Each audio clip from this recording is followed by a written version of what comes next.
त्यानंतर प्रकरणातलं पुढचं तारांकित प्रमेय आपण बघतोय आणि परीक्षेच्या दृष्टीने खूप महत्वाचं असं प्रमेय आहे. काटकोन त्रिकोणात कर्णाचा वर्ग हा इतर दोन बाजूंच्या वर्गाच्या बेरजे इतका असतो, ज्याला आपण पायथागोरसचं प्रमेय म्हणतो. बऱ्याच वेळा परीक्षेला हे प्रमेय विचारतात. काटकोन त्रिकोणात कर्णाचा वर्ग हा इतर दोन बाजूंच्या वर्गाच्या बेरजे इतका असतो. यासाठी आता आकृती आपल्याला काढायची आहे. एक काटकोन त्रिकोण काढायचं आहे. आपण जे आतापर्यंत जी प्रमेय बघितली, एक काटकोन त्रिकोण आणि समरूपता हे एक प्रमेय बघितलं, परत तसंच याच्या अगोदर भूमिती मध्याचं एक प्रमेय बघितलं आणि हे आपण प्रमेय बघतोय पायथागोरसचं प्रमेय. तर या तिन्ही प्रमेयांच्या बाबतीत एका गोष्टी साधर्म्य आहे. कोणतं की त्या जे त्रिकोण समरूप दाखवणार आहे त्याचा कुठंतरी परस्परांशी संबंध आहे. शिवाय ज्या आकृत्या आहेत तिन्ही प्रमेयांच्या, त्या आकृत्या पण कशा आहेत, अगदी एकसारख्या आकृत्या आहेत. म्हणजे तिन्ही प्रमेयात जे त्रिकोण आहेत ते काटकोन त्रिकोण आहेत आणि शिवाय कर्णावर काढलेले काय आहे तिथं शिवलंब आहेत. म्हणजे आकृती एकसारखी असल्यामुळं थोडस विद्यार्थ्यांचं हे पण होतं की नक्की ही आकृती कशाची आहे. पण एक लक्षात घ्या, तिन्ही प्रमेयांसाठी उपयोगी पडणारी ही आकृती आहे. मग आता ह्या विधानावरून आपल्याला लिहायचं आहे पक्ष. काटकोन त्रिकोणात एवढाच भाग आपला पक्षात येणार आहे. म्हणून थोडस हे दोन भाग करण्यासाठी तिथं स्वल्पविराम टाकतोय. म्हणून त्रिकोण ए बी सी मध्ये, त्रिकोण ए बी सी मध्ये कोणता कोण काटकोन आहे ते लिहायचंय. कोण ए बी सी बरोबर 90° किंवा अगोदर आपण सांगितलंयच त्रिकोण एबीसी हा काटकोन त्रिकोण आहे, असं जरी म्हटलं तरी सुद्धा ते बरोबर आहे. त्यानंतर राहिलेला जो अर्धा भाग आहे स्वल्पविरामाच्या पुढचा, तो आपण लिहितोय साध्यात. आणि काय म्हटलंय, कर्णाचा वर्ग हा इतर दोन बाजूंच्या वर्गाच्या बेरजे इतका असतो. आता काटकोन त्रिकोणात जी सर्वात मोठी बाजू असते तो कर्ण असतो, किंवा 90° समोरची बाजू ही कर्ण असते. म्हणून सर्वात मोठी बाजू एसी, एसीचा वर्ग, इतर राहिलेल्या दोन बाजू कोणत्या, ए बी, आणि दुसरी बाजू कोणती, बी सी. म्हणून ए बी वर्ग अधिक बी सी वर्ग हे आपलं साध्य होणार आहे. आता हे सिद्ध करण्यासाठी आपण रचना ही नाही लिहिली तरी चालते, तरी पण रचना काय केली आहे, तर बिंदू बी मधून एसी वर बीडी हा लंब काढला. आणि हे थोडक्यात असं जरी लिहिलं तरी चालतं, रेख बीडी लंब रेख एसी काढला. रेख बीडी लंब रेख एसी काढला, किंवा पुस्तकात म्हटल्याप्रमाणे बिंदू बी मधून बाजू एसी वर रेख बीडी लंब काढला. आणि ही गोष्ट त्यातली महत्वाची, असा हा लंब काढल्यामुळं डी बिंदू कर्णावर आल्यामुळं हे तीन बिंदू काय होतात, एक रेषीय बिंदू होतात. त्यामुळे त्यांच्या दरम्यानता येते, आणि दरम्यानता काय, A dash D dash C. त्यामध्ये असलेली दरम्यानता A dash D dash C. आणि हे जे हे झालं पक्ष, साध्य आणि रचना. आता सिद्धता बघत असताना अगोदरचं जे प्रमेय आपण बघितलंय काटकोन त्रिकोण समरूपता, ह्याचा उपयोग आपण कुठेतरी या ठिकाणी करून घेणार आहे.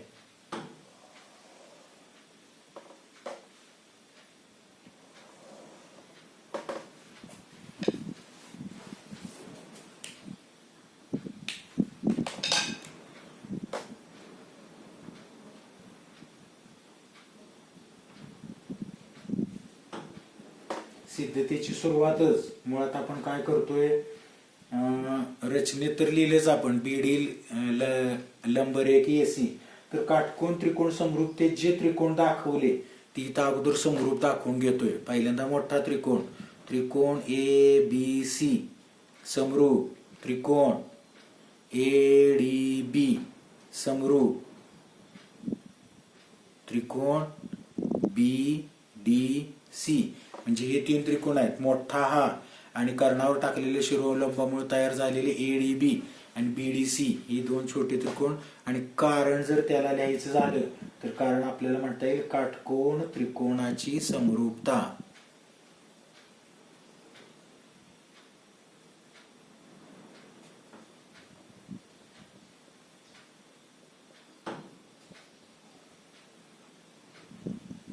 काटकोन त्रिकोणाची समरूपता. आता आपल्याला काय करायचंय, एक मोठा त्रिकोण आणि त्याच्या जोडीला एक छोटा त्रिकोण अशी एक एक जोडी घ्यायची आहे. आणि म्हणून मोठा त्रिकोण ए बी सी समरूप, त्याच्या जोडीला एक छोटा त्रिकोण घेतोय ए डी बी. दोन त्रिकोण समरूप असतील तर आपलं नेहमीप्रमाणे काय म्हणायचं, त्याच्या संगत बाजू प्रमाणात असतात. म्हणून ए बी ला संगत एडी म्हणून एबी छेद एडी बरोबर बी सी ला संगत डीबी म्हणून बीसी छेद डीबी बरोबर एसी ला संगत एबी म्हणून एसी छेद एबी. आणि कारण लिहायचं समरूप त्रिकोणाच्या संगत बाजू. समरूप त्रिकोणाच्या संगत बाजू प्रमाणात असतात हे आपल्याला माहितीच आहे. आणि ह्यातलं गुणोत्तर निवडायचं आहे कोणतं. आता साध्या जर बघितलं तर आपल्याला एसी वर्ग लागणार आहे, एबी वर्ग लागणार आहे, बीसी वर्ग लागणार आहे. आता मग इथं पहिल्या गुणोत्तरात अंशाला एबी आहे, तिसऱ्या गुणोत्तरात छेदाला एबी आहे. आणि मग पहिलं आणि तिसरं गुणोत्तर घेतलं आणि मधलं गुणोत्तर जर ड्रॉप केलं तर अंशाचा एबी छेदाचा एबी गुणाकार केला तर एबी वर्ग ही राशी आपल्याला मिळू शकते.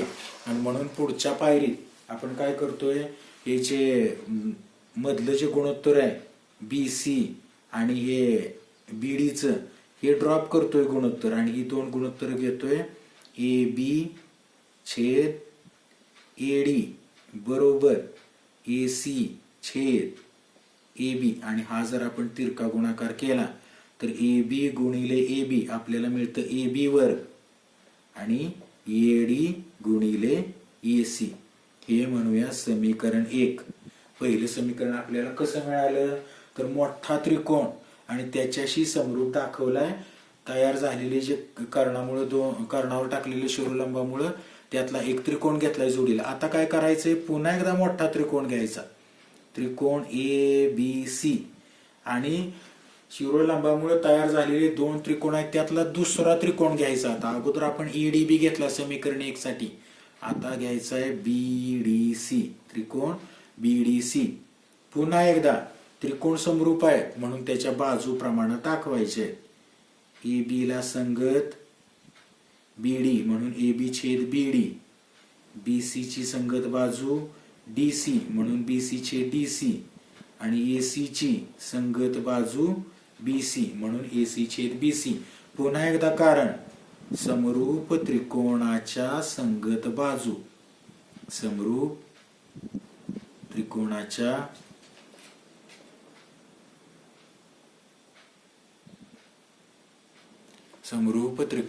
संगत बाजू. आता वर जसं 3 गुणोत्तरातलं एक गुणोत्तर आपण घेतलं आणि एक गुणोत्तर ड्रॉप केलं आणि 2 गुणोत्तर घेतली, तसंच इथं बघायचंय. साध्यात आपल्याला आता बीसी वर्ग मिळवायचा आहे तर दुसऱ्या आणि तिसऱ्या गुणोत्तरात बघितलं तर अंशाला बीसी आहे, छेदाला बीसी आहे आणि तिरक्या गुणाकारात तो बीसी वर्ग होतोय. म्हणून पहिलं जे गुणोत्तर आहे ए बी छेद बीडी हे जर गुणोत्तर आपण ड्रॉप केलं तर आपल्याला बीसी छेद डीसी बरोबर एसी छेद बीसी या गुणोत्तरात तिरक्या गुणाकारात समीकरण दुसरं मिळतं. आणि म्हणून आपल्याला बीसी गुणिले बीसी होईल बीसी चा वर्ग बरोबर एसी गुणिले डीसी आणि हे आहे समीकरण 2.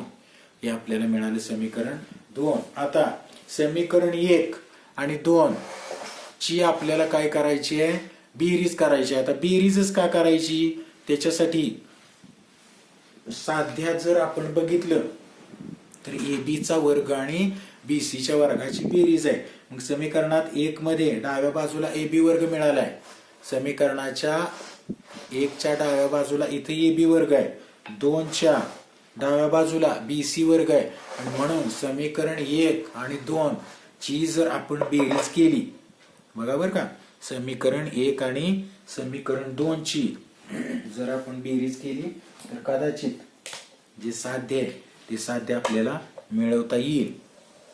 म्हणून पुढचा जो भाग आहे सिद्धतेचा, तर त्या पुढच्या भागात आपण समीकरण 1 ची आणि समीकरण 2 ची काय करणार आहे, बेरीज करून असं म्हणणार आहे.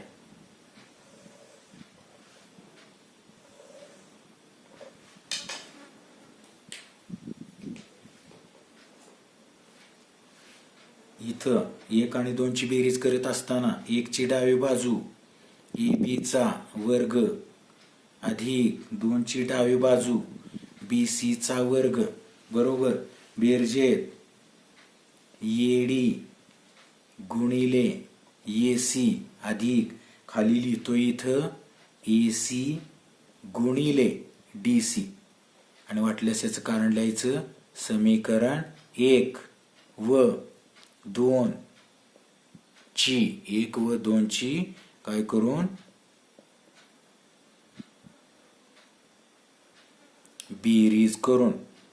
आता बेरीज करत असताना AB वर्ग अधिक BC वर्ग तर आपल्याला मिळालेलाच आहे आणि म्हणून पुढे तो तसाच लिहितोय आपण AB वर्ग अधिक BC वर्ग. इथं बेरीज करत असताना अगोदर AD गुणिले AC मध्ये पण AC वाली टर्म आहे अधिक AC गुणिले DC मध्ये पण AC वाली टर्म आहे. मग आपण ती काय करतोय कॉमन घेतो. म्हणून AC जर कॉमन घेतला सामायिक घेतला तर कंसात राहणार आहे काय AD अधिक DC कंसात राहील AD अधिक DC. बघा ही पायरी आपल्यासाठी खूप महत्वाची आहे. दोन्हीतून बेरजेच्या गुणाकार आहे AD गुणिले DC अधिक AC गुणिले DC.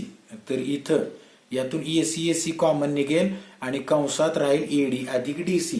मग पुढची जर पायरी आपण घेतली AB चा वर्ग अधिक BC चा वर्ग बरोबर AC तर तसाच येणार पण कंसात ज्या घटकांची बेरीज दिली आपल्याला कंसात ज्या दोन बाजूंची बेरीज दिली त्या जर आकृतीत तुम्ही बघितल्या तर AD अधिक DC AD अधिक DC म्हणून एक पूर्ण मोठी बाजू होते AC. म्हणून ह्या कंसाबद्दल आपल्याला काय लिहिता येतं AC. आणि हे का लिहिलं तर ही दरम्यानता आपल्याला पुढे सांगता येते A'(D')C ही दरम्यानता असल्यामुळं आपण ह्या कंसाबद्दल AC लिहू शकतो. आणि मग AB चा वर्ग अधिक BC चा वर्ग बरोबर AC गुणिले AC काय होणार आहे AC चा वर्ग होणार आहे. हे आपलं साध्य आहे. मग कर्ण जर आपण डाव्या बाजूला घेतला तर AC वर्ग बरोबर AB वर्ग अधिक BC वर्ग हे आपल्याला साध्य मिळतं. हे जे प्रमेय आहे हे प्रमेय परीक्षेच्या दृष्टीने अगोदरच सांगितलं आपण खूप महत्वाचं आहे. आणि ह्याला उपयोग आपण कशाचा करून घेतोय तर सिद्धतेत पहिल्यांदा काटकोन त्रिकोणांची समरूपता दाखवतोय. म्हणजे कर्णावर टाकलेल्या शिरोलंबामुळे जे दोन काटकोन त्रिकोण तयार होतात दोन काटकोन त्रिकोण तयार होतात ते परस्परांशी पण आणि मूळ काटकोन त्रिकोणाशी पण समरूप असतात.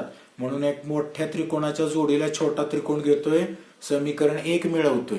परत मोठ्या त्रिकोणाच्या जोडीलाच राहिलेला छोटा त्रिकोण घेतोय समीकरण 2 मिळवतोय.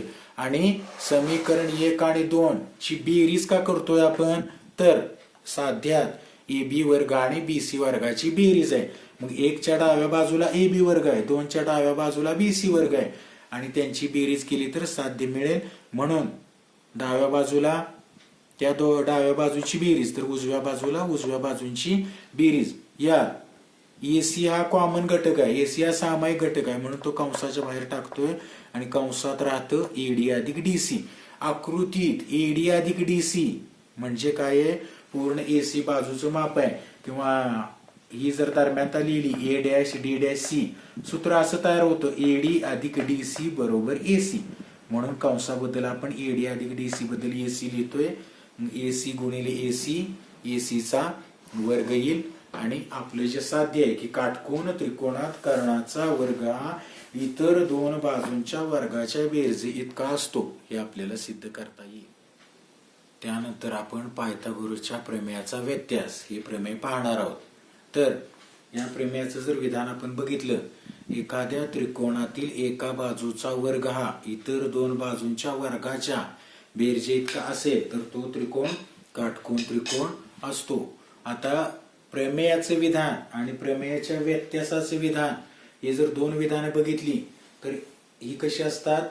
व्यत्यासामध्ये प्रमेयात जो पक्ष असतो तो व्यत्यासात असतो साध्य, बरोबर, आणि प्रमेयाचं जे साध्य असतं तो व्यत्यासात असतो पक्ष. म्हणजे पक्षाचा साध्य आणि साध्याचा पक्ष, जरचं विधान तर मध्ये आणि तरचं विधान जर मध्ये, अशा स्वरूपात जे प्रमेय असते त्याला म्हणतात त्याचा व्यत्यास. थोडक्यात पायथागोरसच्या प्रमेयात आपण कर्णाचा वर्ग इतर दोन बाजूंच्या वर्गाच्या बेरजेत काही साध्यात दाखवला होता, तर इथं मात्र तो काय दाखवतोय? आपण पक्षात दाखवतोय. आणि काटकोन त्रिकोण आहे हे आपण पक्षात दाखवलं होतं, इथं मात्र आपल्याला ते काय करायचंय? सिद्ध करायचंय. आणि सिद्धतेसाठी आपण दोन त्रिकोण घेतोय, एक सारखीच दोन त्रिकोण घेतोय, पण जो त्रिकोण एबीसी आहे सिद्ध करायचा आहे त्यातला मात्र बी कोण आपण काटकोन दाखवत नाही. बी कोणाचं माप आपण काटकोन दाखवत नाही. तर दुसरा जो रचनेतला त्रिकोण घेतोय आपण, रचनेत घेतोय त्रिकोण पी क्यू आर, त्यातला मात्र क्यू कोण आपण काय करणार आहे? काटकोन दाखवणार आहे. आणि म्हणून आता ह्याची जर सिद्धता बघायची झाली पायथागोरसच्या प्रमेयाच्या व्यत्यासाची सिद्धता, तर त्यांनी जर तरच्या स्वरूपात जवळपास ते विधान दिलंयच. मग जर पासून तर पर्यंतचा भाग आपण पक्षात लिहितोय. एखाद्या त्रिकोणातील एका बाजूचा वर्ग हा इतर दोन बाजूंच्या वर्गाच्या बेरजे इतका. त्रिकोण एबीसी घेतोय आपण, त्रिकोण एबीसी मध्ये आता एका बाजूचा वर्ग घेताना शक्यतो ती मोठीच बाजू घ्यायची, तिचा वर्ग म्हणजे एसी चा वर्ग काय असेल? इतर दोन बाजूंच्या वर्गाच्या बेरजे इतका असेल. इतर दोन बाजूंच्या वर्गाच्या बेरजे इतका असेल तर साध्यात आपल्याला म्हणता येतं तो त्रिकोण काटकोन त्रिकोण आहे, किंवा त्या त्रिकोणातला कोन ए बी सी हा 90 अंशाचा आहे, किंवा ह्याच्याऐवजी सगळं म्हणायचं त्रिकोण एबीसी हा काटकोन त्रिकोण आहे. आता याच्यासाठी रचना जी केली ती खूप महत्वाची आहे या प्रमेयाच्या सिद्धतेसाठी. आणि रचनेत आपण काय करतोय? एक वेगळाच त्रिकोण काढतोय, त्रिकोण पी क्यू आर असा काढा की, किंवा त्रिकोण पी क्यू आर असा काढला की काय असेल? पहिल्या त्रिकोणातली ए बी बाजू ही रचनेतल्या त्रिकोणाच्या पी क्यू बरोबर असेल. पहिल्या त्रिकोणातली बी सी बाजू ही रचनेतल्या क्यू आर त्रिकोणा इतकी असेल माप त्याचं. आणि रचनेत काढलेला त्रिकोणातला कोन पी क्यू आर हा काय असेल? 90 अंशाचा असेल. हे आहे आपली रचना, आणि ह्याचाच उपयोग आपण काय करणार आहे? सिद्धतेत करणार आहे. आणि मग आता जर प्रमेयाची सिद्धता जर आपण बघायला गेलो प्रमेयाची, तर त्यात जो रचनेतला त्रिकोण आहे तो रचनेतला त्रिकोण आपण घेतोय सुरुवातीला.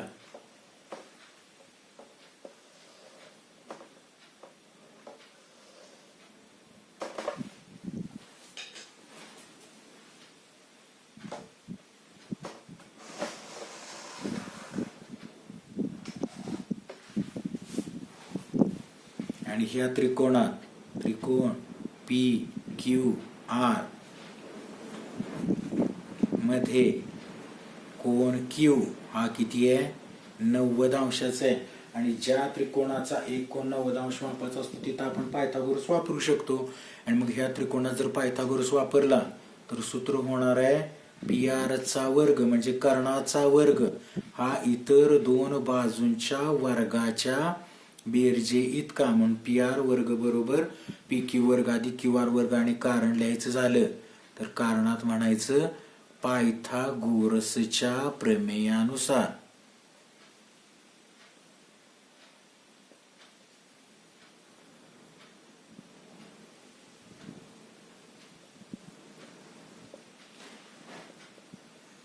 प्रमेयानुसार म्हणा किंवा पुस्तकात जसं म्हटलंय प्रमेयावरून तसं म्हटलं तरी चालेल. पण इथं जर आपण रचनेत जर बघितलं तर पी क्यू ही बाजू ए बी ला एकरूप आहे किंवा ए बी इतकी लांबी आहे तिची, किंवा बी सी इतक्या लांबीची आहे. म्हणून पी क्यूच्या ऐवजी जर ए बी घेतलं आणि क्यू आरच्या ऐवजी बी सी घेतलं तरी पण हे चालणार आहे. आणि हे आपण का लिहिलं तर याला कारण लिहायचं रचना. कारण रचनेत आपण म्हटलं ए बी बरोबर पी क्यू आणि बी सी बरोबर क्यू आर. पण पक्षात जर आपण बघितलं, इथं वर्ग लिहायचा राहिला, ए बी चा वर्ग अधिक बी सी चा वर्ग. पण पक्षात जर आपण बघितलं तर काय म्हटलंय पक्षात, इथं म्हटलंय पक्षात ए बी चा वर्ग अधिक बी सी चा वर्ग, ए बी चा वर्ग अधिक बी सी चा वर्ग बरोबर ए सी चा वर्ग. आणि म्हणून या दोन बाजूंची जी बेरीज आहे त्या दोन बाजूंच्या बेरजेबद्दल आपल्याला लिहिता येतं ए सी चा वर्ग. म्हणजे हे जे आहे समीकरण काय होणार आहे, पी आर चा वर्ग बरोबर ए सी चा वर्ग, पी आर चा वर्ग बरोबर ए सी चा वर्ग. आणि दोन्ही बाजूचं जर वर्गमूळ आपण काढलं तर पी आर बरोबर ए सी, वाटल्यास इथं म्हणायचं दोन्ही बाजूचं वर्गमूळ काढून. ती पायरी का आलीये तर दोन्ही बाजूचे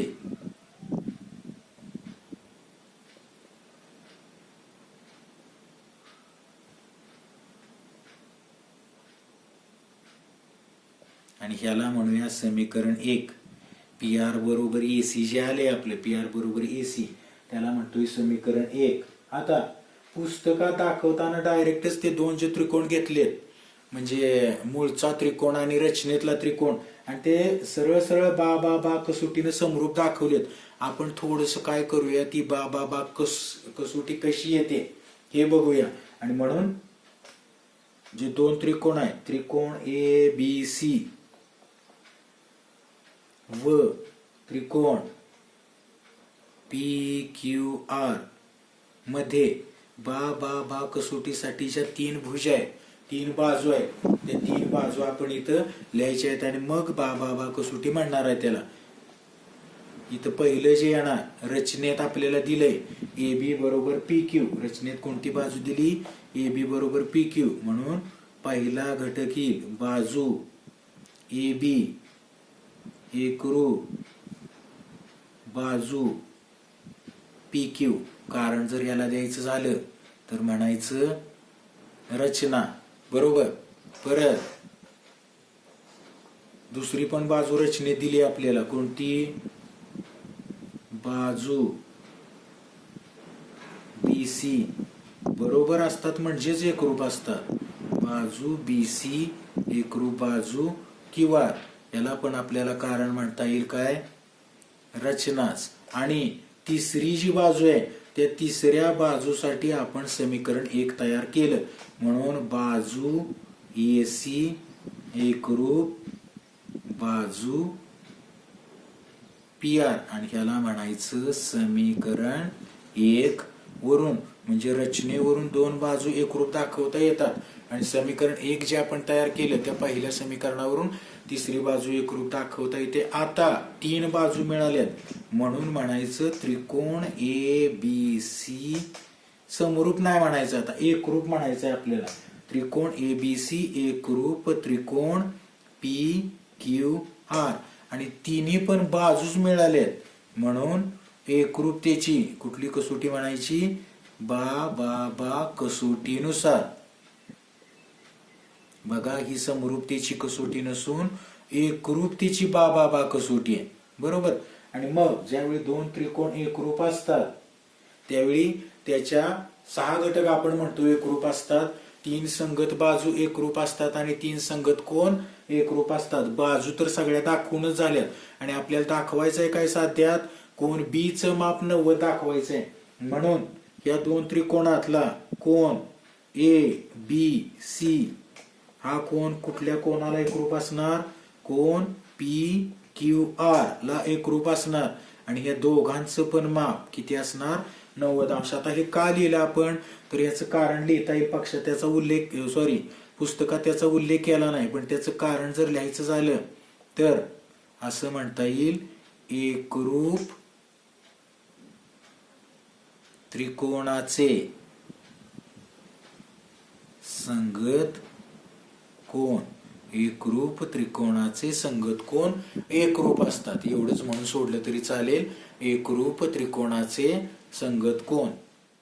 ही सर्व प्रमेय पाहिल्यानंतर आता आपण काय करणार आहोत, समरूपता आणि काटकोन त्रिकोण, भूमिती मध्याचं प्रमेय, पायथागोरसचं प्रमेय, पायथागोरसच्या प्रमेयाचा व्यत्यास आणि 30, 60, 90 आणि 45, 45, 90 हे जे गुणधर्म आपण पाहिले तर सराव संच 2.1 सोडवण्या अगोदर याची थोडीशी आपण उजळणी करणार आहोत. तर आपल्याला बोर्डवर दिसतंय त्याप्रमाणे हे लक्षात ठेवूया. या मुद्द्यात सारांश रूपाने आपण काय करतोय त्याचा थोडक्यात अभ्यास करतोय. तर पहिलं प्रकरण आपण बघितलं समरूपता आणि काटकोन त्रिकोण.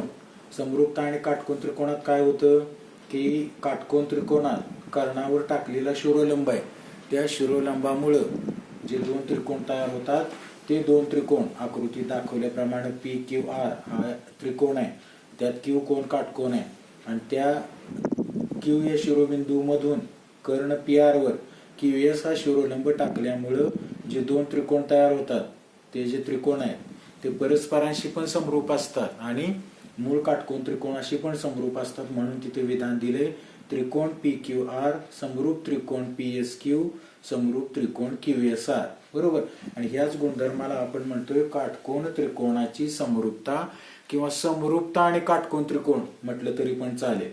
अर्थात तिथं जे तीन त्रिकोण आपण बघितले, तीन प्रमेय बघितली त्यासाठी एकच प्रकारची आकृती होती आणि म्हणून त्यांनी सारांश रूपाने बघत असताना एकच आपल्याला आकृती दिली आणि तीन गुणधर्म त्या आकृतीवरून समजून सांगितले.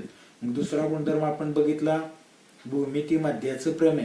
आता भूमिती मध्याच्या प्रमेयाला पण वरच्याच आकृतीप्रमाणे जर बघितलं तर त्यात जे कर्णावर टाकलेले शिरोलंबामुळे जे दोन त्रिकोण तयार झाले ते दोन त्रिकोण कोणते PSQ आणि QSR हे जर दोन त्रिकोण घेतले तर दोन त्रिकोण समरूप दाखवलेत आणि त्यात कर्णावर टाकलेला शिरोलंब QS हा कर्णाचे जे दोन भाग होतात PS आणि SR त्यांचा भूमिती मध्य असतो. म्हणून या आकृतीत भूमिती मध्याचं सूत्र आपण बघितलं QS वर्ग बरोबर PS गुणिले SR.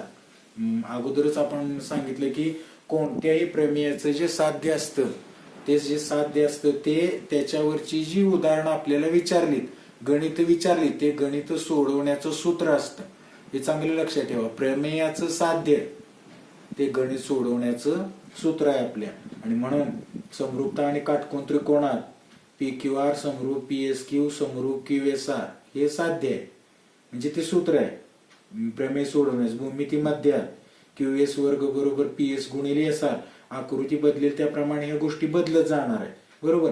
तिसरं जे प्रमेय आपण बघितलं ते पायथागोरसचं प्रमेय, म्हणजे काटकोन त्रिकोणात कर्णाचा वर्ग हा इतर दोन बाजूंच्या वर्गाच्या बेरजे इतका असतो. आणि मग वरचीच आकृती ह्या पण प्रमेयाला आपण बघितली आणि त्यात साध्य काय होतं काटकोन त्रिकोणात कर्णाचा वर्ग, वरच्या आकृतीत PR हा कर्ण आहे म्हणून PR चा वर्ग. आता आकृती अशी नव्हती, थोडीशी दोन वेगवेगळ्या आकृत्या आपण यात काढत होतो, व्यत्यासात काढले आपण, पण यात मात्र वरच्या प्रमाणेच आकृती आणि त्यात कर्णाचा वर्ग म्हणजे PR चा वर्ग हा इतर दोन बाजू PQ आणि QR यांच्या वर्गाच्या बेरजे इतका. थोडक्यात PR वर्ग बरोबर PQ वर्ग अधिक QR वर्ग असं त्याचं साध्य होतं.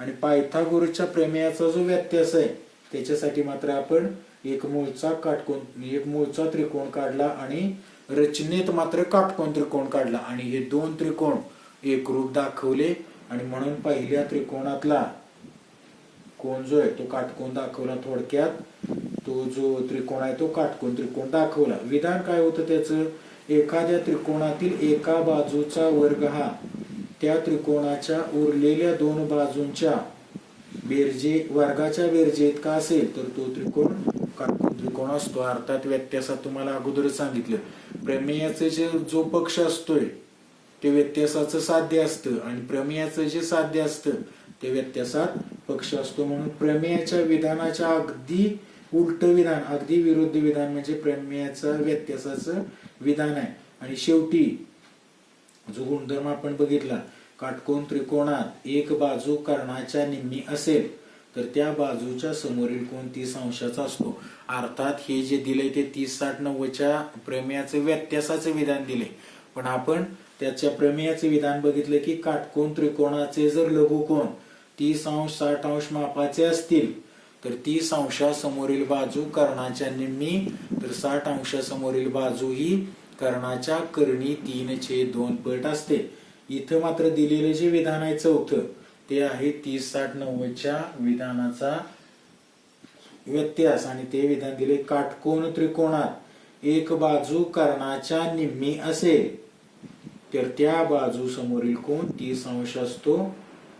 पुढे म्हटलंय त्याने हा गुणधर्म 30 अंश 60 अंश 90 अंश प्रमेयाचा व्यत्यास. आणि एक गुणधर्म इथं दिला नाही त्यांनी, हे लक्षात ठेवण्यामध्ये आपण 45-45-90चा गुणधर्म बघितला होता. आणि तो गुणधर्म काय आहे की काटकोन त्रिकोणाचे लघुकोन जर 45 अंश मापाचे असतील तर काटकोन करणाऱ्या बाजू या कर्णाच्या 1/2 पट असतात.